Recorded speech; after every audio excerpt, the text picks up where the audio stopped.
অঞ্জলি তার শাশুড়ি মা কমলা দেবী এবং ছোট্ট এক মেয়ে তুলি ও তার স্বামী বিজয়কে নিয়ে ছোট্ট এক গ্রামে বসবাস করে। অঞ্জলির শ্বশুর বাড়িতে তার স্বামী ছিল একমাত্র রাস্তা, কিন্তু বিজয়ের তেমন একটা আয় বলতে কিছুই ছিল না। আসলে বিজয় দিনমজুরের কাজ করত, আর তারপর বিজয়কে যে কোনো কাজ দিত সেই কাজটাই বিজয় করে নিত, শুধুমাত্র টাকার কারণে। এইভাবেই তারা হাসি খুশির সঙ্গে দিন কাটাচ্ছিল। কিন্তু এই চড়া রোদ্দুরের ফলে তাদের মাটির বাড়ি অনেকে গরম উত্তপ্ত হয়ে উঠত, আর এই কারণে অঞ্জলির পরিবারও প্রচন্ড কষ্ট পেত। তুলি, তুই হাত পাকা নিয়ে আয়, একাই হাওয়া খাচ্ছিস? তুই তো ঠাম্মিকে একটু হাওয়া কর না। তুই তো দেখতে পাচ্ছিস তোর ঠাম্মি গরমের কারণে কতটা কষ্ট পাচ্ছে। মা, আমি তো ঠাম্মিকে হাওয়া করব বললাম, কিন্তু ঠাম্মি তো আমাকে বারণ করলো, তাই এখন আমি নিজে নিজেই হাওয়া খাচ্ছি। আচ্ছা মা, তোমারও তো গরম হচ্ছে, আমি তাহলে তোমাকে কি একটু হাত পাকা দিয়ে হাওয়া করে দেব?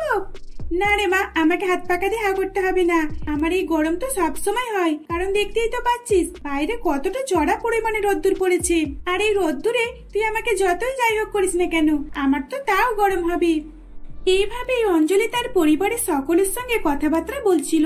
অঞ্জলিদের পরিবার খুবই গরিব হওয়ার কারণে তারা কোনোভাবেই তাদের বাড়িতে পাখা বা এসি কুলারের ব্যবস্থা করতে পারেনি, আর এই কারণেই তাদের অত গরমের মধ্যে দিন কাটাতে হচ্ছিল।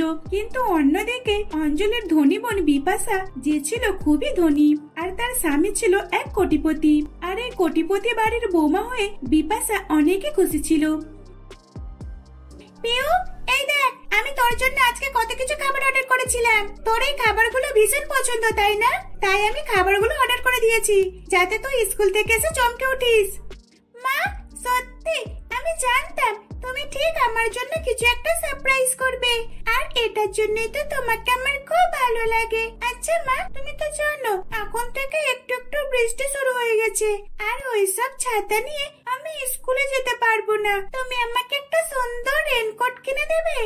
হ্যাঁ রে মা, সে কথা তোকে আর বলতে হবে না, আমি খুব ভালো করে জানি, আর এই জন্যই তো আমি আজকে অর্ডার করে দিয়েছি তোর জন্য সুন্দর রেনকোট। মায়ের মুখে এই কথা শুনে পিউ অনেক খুশি হয়ে যায়। এদিকে পিউ, যে ছিল খুবই ধনী পরিবারের একমাত্র ছোট্ট মেয়ে, যার মা বাবা মেয়ের অর্ডার অনুযায়ী তাকে সমস্ত কিছু কিনে এনে দিত। পিউ একবার যেটা বলতো তার মা বাবা তখনই সেটা তার কাছে এনে দিত। কিন্তু অন্যদিকে অঞ্জলির ছোট্ট মেয়ে তুলি, সে তো তার গরিব পরিবারেতেই অভ্যস্ত ছিল। এই কারণে সে তার মা বাবাকে কোনো কিছুই কিনে আনবার কথা বলতে পারতো না, কারণ সে খুব ভালো করে জানতো যে তার বাবার কাছে অত টাকা নেই। এইভাবে দেখতে দেখতে বেশ কিছু মাস কেটে যায়, আর তারপরে চলে আসে বর্ষাকাল। মা, এবারে কি করব বলুন তো? আমাদের এই মাটির বাড়িটা কোনোভাবে তো ঠিক করার উপায় নেই, আর বৃষ্টি তো চলেই আসলো। এখন এবার এই মাটির বাড়িটাকে কিভাবে ঠিক করব? এদিক দিয়ে ওদিক দিয়ে জল পড়ছে, আর কত দিক দিয়ে জল পড়বে কি জানি, আর এত জল আমরা কিভাবে আটকাবো মা? হ্যাঁ গো বৌমা, তোমার কথা তো আমি বুঝতে পারছি, কিন্তু কি করব বলো তো? আচ্ছা, তুমি বরং একটা পাত্র বসিয়ে দাও যেখানে জল পড়ছে। মা, আমি তো সব জায়গাতেই সবকিছু বসিয়ে দিয়েছি, কিন্তু এখনো তো বাড়ির চারিদিকে জল পড়ছে। এবার আমি ওখানে কি দেবো বলুন তো? মা, এই বৃষ্টির দিনে আমার তো খুব ইচ্ছে করছে পকোড়া খাবার, তুমি আমার জন্য পকোড়া বানাও না? আচ্ছা ঠিক আছে, তুই যখন আজকে পকোড়া খাবার কথা বলেছিস, তাহলে আমি সকলের জন্যই পকোড়া বানাচ্ছি। আসলে সেদিন বৃষ্টির কারণে তুলির বাবাও কাজে যেতে পারেনি, আর এই কারণে পরিবারের সকলে মিলে বৃষ্টির দিনেও পকোড়া খেতে থাকে, কিন্তু তাদের মাথা থেকে তখনও চিন্তা যায়নি। অন্যদিকে পিউ বৃষ্টির দিনে ছোট্ট কাগজের নৌকা করে বৃষ্টির জলে ছাড়তে শুরু করে, আর সেটা দেখে তার মা বিপাশা বলে, মা পিউ, তুই এইসব কি খেলছিস? এই দেখ, আমি তোর জন্য এটা কিনে রেখেছিলাম, কারণ আমি তো জানি তুই বৃষ্টির জল কত পছন্দ করিস, আর এই জন্যই আমি এই খেলনাটা তোর জন্য কিনে রেখেছি। এটা হলো রিমোট কন্ট্রোল, এটা একবার চালিয়ে দেখ কত সুন্দর চলবে। মা, সত্যি এটা তো খুব সুন্দর হয়েছে। ঠাম্মি, এই দেখো, মা আমাকে কত সুন্দর একটা গিফট দিয়েছে। আচ্ছা মা, চলো না আমরা দুইজনে মিলে বৃষ্টির জলে ভিজবো, অনেক মজা হবে। না বাবা, এই বৃষ্টির জলে ভিজলে আমরা তো এখন জ্বরে পড়ে যাব। পিউ তার মায়ের কোনো কথাই শোনে না এবং তার মাকে নিয়ে সোজা বৃষ্টির জলে ভিজতে চলে যায়। এইভাবেই সে ধনী পরিবারের ছোট্ট মেয়ে পিউ আর বিপাশা খুবই বৃষ্টির জলে ভিজে ভিজে এনজয় করতে থাকে। এইভাবেই দেখতে দেখতে বেশ কিছুদিন কেটে যায় আর বর্ষাতে বৃষ্টির জলে প্রভাব আরো বাড়তে শুরু করে। এর ফলে অঞ্জলিদের বাড়িটা মাটির হওয়ার কারণে আস্তে আস্তে ধস নামতে থাকে। মা, এবারে কি হবে? আমার মতে বলে এখান থেকে চলে যাওয়াটাই ঠিক হবে, কারণ এই মাটির বাড়ি আর বেশিক্ষণ থাকতে পারবে না। এই তুলি, তুই তোর বাবার সঙ্গে চল, এখান থেকে আমরা চলে যাব। মা, তাহলে কি আমরা এই বাড়িতে থাকবো না? আমরা তাহলে বৃষ্টির জলে ডুবে যাব। তুই অত কেন কথা বলছিস?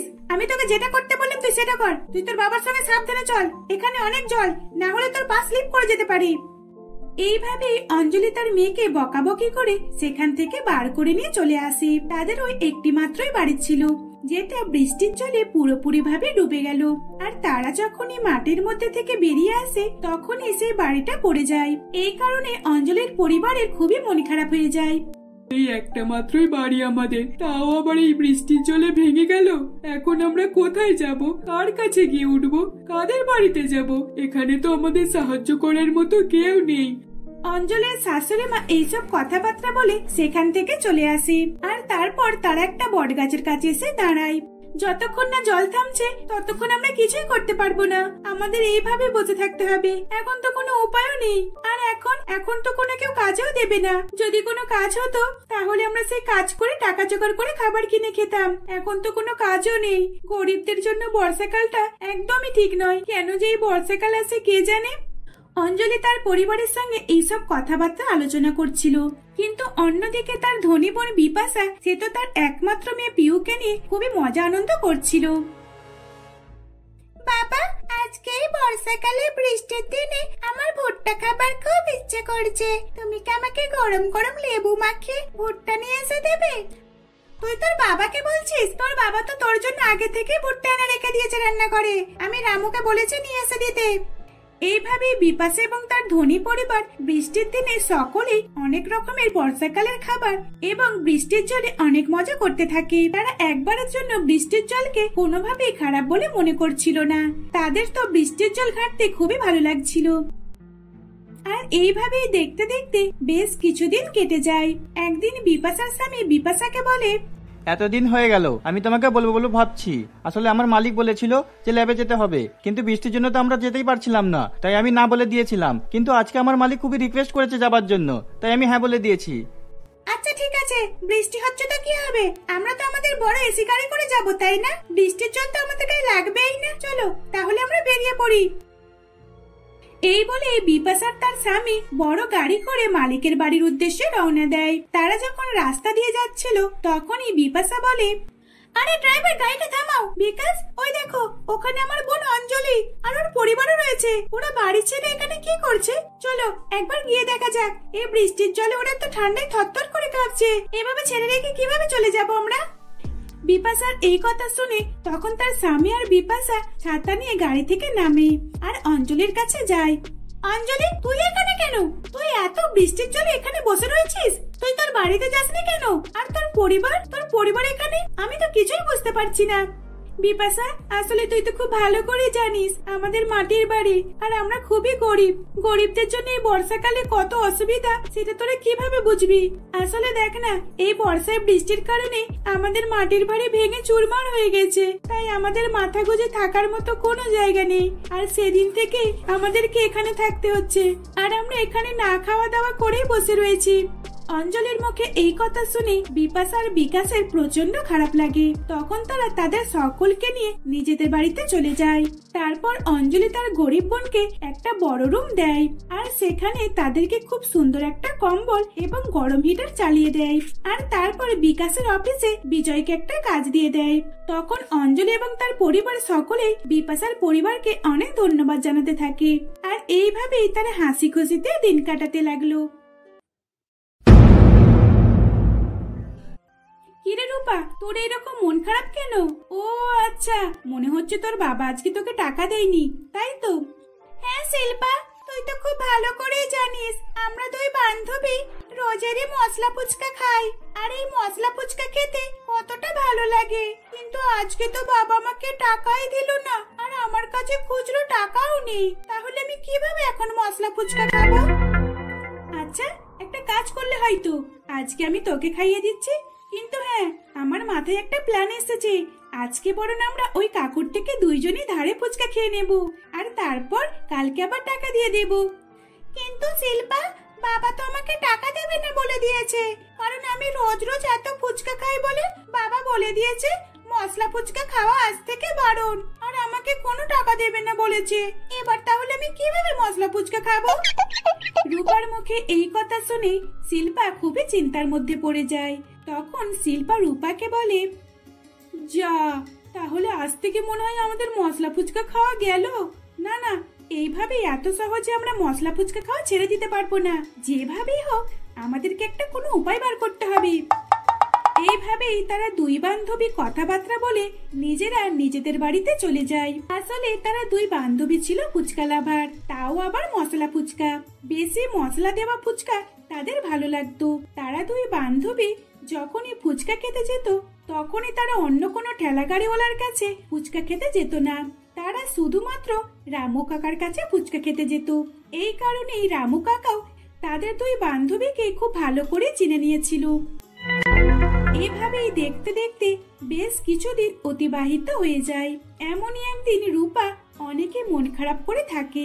তখন রূপা শিল্পাকে বলে, জানিস তো শিল্পা, আমার মনে হয় বাবার কাজ কাম করতে পারবে না। আমাদের সংসারে অনেকে অসুবিধা চলছে। সত্যি, কেন যে মধ্যবিত্ত পরিবারে জন্ম হলো কে জানে। যদি ধনী পরিবারের মেয়ে হতাম তাহলে তো রোজই রোজ মশলা ফুচকা খেতাম, আর আমার কাছে অনেক অনেক টাকাও থাকতো। তুই এইসব কথা কেন বলছিস? আমি তো তোর পাশে রয়েছি, তাহলে তুই আবার চিন্তা কেন করছিস? তোকে তো আমি বলে রেখেছি, তোর যখনই ফুচকা খাবার ইচ্ছে করবে তখনই তুই আমাকে বলবি, তাহলে আমরা দুইজনে মিলে একসঙ্গে মশলা ফুচকা খাবো। কিন্তু রূপা, তোদের বাড়িতে কি হয়েছে এটা তো আমি বুঝলাম না। তোর বাবার কি হয়েছে? শরীর কি খুব অসুস্থ? হ্যাঁ রে, আমার বাবার শরীর ভীষণ অসুস্থ। আর দেখ না, এই গ্রামে তেমন একটা ভালো ডাক্তারও নেই যে বাবার চিকিৎসা করবে। এখন বাবার চিকিৎসার জন্য টাকার প্রয়োজন। বড় হসপিটালে নিয়ে যেতে হলে তো মোটা মোটা টাকা দরকার। আমার কাছে তো এখন অত টাকা নেই, কিন্তু রূপা, আমি তোর একটা হেল্প করতে পারি। আসলে আমি তো কালকেই ফোনেতে দেখলাম একটা চ্যালেঞ্জের বিষয়ে কথা হচ্ছিল, যে যত বেশি ফুচকা খেতে পারবে তাকে নগদ 1 লক্ষ টাকা দেওয়া হবে। ফুচকা খাবার জন্য টাকা? কোথায় এই চ্যালেঞ্জ হচ্ছে? তুই আমাকে এখনই নিয়ে চল, তাহলে আমি এখনই সেই চ্যালেঞ্জে নাম দেব। আরে বাবা, আমি তো ফোনে দেখছিলাম, আমি তোকে কিভাবে নিয়ে যাব? আচ্ছা ঠিক আছে, আমি ওটার আগে সমস্ত কিছু ডিটেলস বার করে নিচ্ছি, আর তারপরে আমরা দুইজনে সেই জায়গায় গিয়ে হাজির হব, আর আমরা দুইজনই নাম দেব। আমি যদি জিতে যাই তাহলে আমি তোকে টাকাটা দিয়ে দেব, আর যদি তুই জিতিস তাহলে তো ভালোই হবে। শিল্পার মুখে এই কথা শুনে রূপা অনেক খুশি হয়, আর এইভাবে কথাবার্তা বলে তারা আবারও নিজেদের বাড়িতে ফিরে আসে। দেখতে দেখতে বেশ কিছুদিন কাটে। একদিন শিল্পা রূপাদের বাড়িতে আসে আর রূপাকে বলে, জানিস রূপা, যে প্রতিযোগিতার কথা বলেছিলাম তোকে আমি, সেটা ডিটেলস পুরোপুরি ভাবে বার করে নিয়েছি। আর তুই জানিস ওই চ্যালেঞ্জটা আমাদের গ্রাম থেকে কিছুটা দূরেই হচ্ছে, মানে পাশের শহরেই। আর ওখানে অনেকজনই প্রতিযোগিতায় অংশগ্রহণ করেছে, আর আমরা দুই বান্ধবীও করব। চল তাহলে আমরা আজকেই যাব নাম দেবার জন্য। হ্যাঁ ঠিক আছে, তাহলে এখনই বেরিয়ে পড়ি। এইভাবেই শিল্পা আর রূপা তারা দুই বান্ধবী মিলে বেরিয়ে পড়ে সেই প্রতিযোগিতায় অংশগ্রহণ করতে। দেখতে দেখতে বেশ কিছুক্ষণের মধ্যেই তারা দুই বান্ধবী সেই প্রতিযোগিতার মাঠে এসে হাজির হয় এবং তারা সেই ফুচকার চ্যালেঞ্জে নাম দিয়ে দেয়। সেদিন শুধুমাত্র তারা নাম দিয়েছিল, কিন্তু সেদিন খেলা হয়নি। তাদেরকে বলে দেওয়া হয়েছিল যে এই ফুচকার চ্যালেঞ্জ 2 দিন পর হবে। এই কারণেই তারা নাম দিয়ে দুই বান্ধবী যে যার বাড়িতে চলে আসে। এইভাবে একদিন কেটে যায়। পরের দিন শিল্পা রূপা তারা দুই বান্ধবী প্রতিযোগিতার খেলার জন্য যাবে বলে বার হচ্ছিল, কিন্তু তখনই রূপার বাবা খুবই অদ্ভুত আচরণ করতে থাকে। আরে কি হলো তোমার? তুমি এরকম কেন করছো? কি হচ্ছে জানিস রূপা, মনে হচ্ছে তোর বাবার বুকের ব্যথাটা আবার বেড়েছে। না না, এরকম ভাবে ফেলে রাখলে তো চলবে না, আমি তোর বাবাকে হসপিটালে নিয়ে যাচ্ছি। এই বলে রূপার মা রূপার বাবাকে একটা অ্যাম্বুলেন্সে করে হসপিটালে নিয়ে পৌঁছায়, আর তারপর শিল্পা আর রূপাও সেই হসপিটালে গিয়ে পৌঁছায়। মা, ডাক্তার বাবুকে কিছু বললো? হ্যাঁ রে, ডাক্তার বাবু তো এই সবে মাত্র বলে গেল তোর বাবার নাকি হার্ট ফুটো আছে, আর ওটাকে অপারেশন করতে গেলে অনেক লাখ টাকা দরকার, কিন্তু এখন আমি এত টাকা কোথায় পাবো? কাকিমা, আপনি চিন্তা করবেন না, আমরা দুইজনে একটা ঠিক ব্যবস্থা করে ছাড়বো। রূপা, চল আমার সঙ্গে, আর দেরি করিস না। আমরা যদি এখানে দেরি করি তাহলে চ্যালেঞ্জ সকলে জিতে যাবে। এইভাবেই শিল্পা রূপাকে নিয়ে সেখান থেকে চলে আসে, আর তারপর তারা দুই বান্ধবী ফুচকা চ্যালেঞ্জে এসে দাঁড়ায়। রূপার সঙ্গে একটা নীলা নামের মেয়ে ফুচকা চ্যালেঞ্জ হয়, আর সেই চ্যালেঞ্জে রূপাই জিতে যায়। আর তারপর তার বান্ধবী শিল্পার সঙ্গে অন্য এক মেয়ে চ্যালেঞ্জ হয়। তখন সেই চ্যালেঞ্জে তাতে মশলা ফুচকা থাকার কারণে শিল্পা জিতে যায়, কারণ মশলা ফুচকা খেতে তার দুই বান্ধবী অনেকই বেশি পছন্দ করত, আর তারা খুব কম সময়ের মধ্যে অনেক বেশি পরিমাণে ফুচকা খেয়ে নিত। ছোটবেলা থেকেই তারা দুইজন একে অপরের সঙ্গে চ্যালেঞ্জ করে আসছে, আর এখন এই চ্যালেঞ্জে তারা দুই বান্ধবী জিতে যায়। তখন তারা 1 লাখ টাকা নিয়ে সোজা হসপিটালে পৌঁছায়, আর তারপর সেই 1 লাখ টাকা হসপিটালে জমা করে দেয়। তখন সাথে সাথেই রূপার বাবা চিকিৎসাও শুরু হয়ে যায়। মা, তুমি চিন্তা করো না, বাবার অপারেশনের জন্য আমরা 1 লাখ টাকা জমা করে দিয়েছি। কিন্তু তোরা অত টাকা কোথায় পেলি? তোরা কোথায় গিয়েছিলিস? আর শিল্পা, তুমি আমার মেয়েকে নিয়ে কোথায় গিয়েছিলে বলো তো? কাকিমা, আসলে পাশের শহরটাতে ফুচকা চ্যালেঞ্জ হচ্ছিল, ওখানে আরো নানান রকমের প্রতিযোগিতা হচ্ছিল, কিন্তু আমরা তো এই মশলা ফুচকা খাবার জন্য মশলা ফুচকাতে চ্যালেঞ্জ করেছিলাম, আর সেখানে আমরা দুই বান্ধবী জিতে যাই। আর সেখান থেকেই আমাদের দুইজনকে এত টাকা করে পুরস্কার দেওয়া হয়, আর এই টাকা আমরা সোজা এখানে নিয়ে চলে আসি। শিল্পার মুখে এই কথা শুনি তখন রূপার মা অনেকই খুশি হয়, আর এইভাবেই তারা দুই বান্ধবী মশলা ফুচকা খেয়ে টাকা জিতে নিয়ে আসে। আর দেখতে দেখতে বেশ কিছু সময় অতিবাহিত হয়ে যায়। তারপর ডাক্তার বাবু তাদেরকে জানায় যে অপারেশন সাকসেসফুল হয়েছে, আর এই কথা শুনি তারা অনেক খুশি হয়। এইভাবেই দেখতে দেখতে বেশ কিছুদিন কেটে যায়। রূপার বাবাকে হসপিটাল থেকে ছুটি দিয়ে দেয়। তারপর রূপা এবং রূপার মা আর শিল্পা রূপার বাবাকে বাড়িতে নিয়ে যায়। এইভাবেই রূপার বাবা আস্তে আস্তে সুস্থ হতে থাকে। না রিম্পা, তোকে আমি পয়সা দেবো না বলেছিলাম তাই না? কিন্তু আজকে তুই এই মশলা ফুচকা খেয়ে আমার জীবনটা আবারও ফিরে দিলি। আমাকে ক্ষমা করে দিস, আমি তোকে পয়সা দিতাম না। আজ থেকে আর তোর সঙ্গে কখনই এরকম হবে না। বাবা, তুমি কেন এরকম ভাবে বলছো? তুমি তো জানো তুমি যদি এরকম কথা বলো তাহলে আমার একদমই ভালো লাগে না। আর তাছাড়া তুমি টাকা না দিলে আমার কি ফুচকা খাওয়া হতো না? কারণ আমার কাছে তো আমার বান্ধবী শিল্পা রয়েছে, শিল্পা তো আমাকে রোজেরই রোজ ফুচকা খাওয়ায়। কাকু, আপনি আপনার মেয়ে রূপাকে নিয়ে একদম চিন্তা করবেন না, আমি ওর সাথে রয়েছি, আর যতদিন আমি ওর কাছে রয়েছি ততদিন আপনাকে কোনো চিন্তা করার দরকার নেই। এইভাবেই সেদিন সকলে মিলে কথাবার্তা বলে, তারপর তারা হাসাহাসি করতে থাকে। এইভাবেই দেখতে দেখতে বেশ কিছুদিন কেটে যায়। একদিন শিল্পা রূপাকে বলে, কিরে, এবার তো আর কিছু চিন্তা নেই তাই না? এবারে চল আমরা দুই বান্ধবী মশলা ফুচকা খাবো, কতদিন হলো খাইনি। রামু কাকা তো আমাদের জন্য অপেক্ষা করছে। ঠিকই বলেছিস, আমরা ছাড়া রামু কাকার ফুচকা তো আর কেউই খেতে চায় না, কারণ সকলেই তার মশলা ফুচকার স্বাদ বোঝে না, এই কারণে কেউ মশলা ফুচকা খেতে চায় না। কিন্তু হ্যাঁ, আমরা দুই বান্ধবী খুব ভালো করে মশলা ফুচকার স্বাদ টেস্ট বুঝি বলে এই কারণে রামু কাকার কাছে ছাড়া আমরা আর কোথাও খেতে যাই না। এইভাবেই সেদিন রূপা আর শিল্পা কথাবার্তা বলে তারা রামু কাকার কাছে ফুচকা খেতে চলে যায়। তখন রামু কাকা তাদের দেখে অনেক খুশি হয়ে বলে, যাক, শেষমেশ তোমরা দুই বান্ধবী চলেই আসলে। আমি তো ভেবেছিলাম তোমরা দুই বান্ধবী হয়তো আমার কাছে আমার মশলা ফুচকা খেতে আসবেন না, আর আমার এই মশলা ফুচকা বিক্রিও হবে না। আমি তো শুধু তোমাদের দুই বান্ধবীর জন্যই মশলা ফুচকা বানাই। আপনি এটা ভাবলেন কিভাবে যে আমরা আপনার কাছে সুস্বাদু মশলা ফুচকা খেতে আসবো না? আচ্ছা কাকু, আর দেরি করতে হবে না, এবার দিন তো। এইভাবেই শিল্পা রূপা রামু কাকার কাছে মশলা ফুচকা খেতে দাঁড়িয়ে পড়ে। তখন রামু কাকা তাদেরকে অনেক খুশি মনে মশলা ফুচকা দেয়, আর এইভাবেই তারা দুই বান্ধবী মশলা ফুচকা খায়। সেদিন তারা খুব খুশি মনে এই মশলা ফুচকা খেয়ে বাড়িতে ফিরে। এইভাবেই তারা হাসি খুশিতে দিন কাটাতে থাকে।